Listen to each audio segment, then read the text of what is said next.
তোমরা তো অনেকেই অনেক রকমের পনির খেয়েছো, ছানার পনির, কাঁচা পনির, ভাজা পনির, কিন্তু আগে কি তোমরা এই ডিমের পনির খেয়েছো? তো আজকে আমি তোমাদের সাথে শেয়ার করব ডিমের পনির।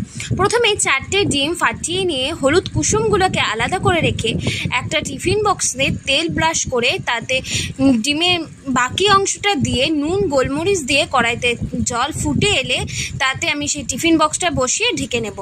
মশলার জন্য আমি নেব কাঁচা লঙ্কা, আদা, রসুন আর জিরের গুঁড়ো। কড়াইতে তেল গরম হলে তাতে দিয়ে দেব ছোট্ট ছোট্ট কুচি করে রাখা আলুগুলোকে ভাজতে ভাজতে আমি দেখব এদিকে ডিমটা সেদ্ধ হয়ে গেছে কিনা। এদিকে আলুগুলো আমার ভাজা হয়ে গেছে, আলুগুলোকে আমি তুলে নেব। সেই তেলেই আমি ফোড়নে দেব গরম মশলা, তেজপাতা আর জিরে। ফোড়ন থেকে গন্ধ ছাড়তে শুরু করলে তাতে দিয়ে দেব কুচনো পেঁয়াজ। এদিকে আমি সেদ্ধ করে রাখা ডিমের পনিরগুলোকে ছোট ছোট আকারে কেটে নেব। সে পেঁয়াজের মধ্যে দিয়ে দেব টমেটো আর নুন। টমেটোটা গলে এলে তাতে দিয়ে দেব সেই মশলার পেস্টটা দিয়ে কষিয়ে তাতে দিয়ে দেব নুন হলুদ দিয়ে কষানোর পর মশলা থেকে তেল ছাড়তে শুরু করলে তাতে দিয়ে দেব সে ভেজে রাখা আলুগুলোকে।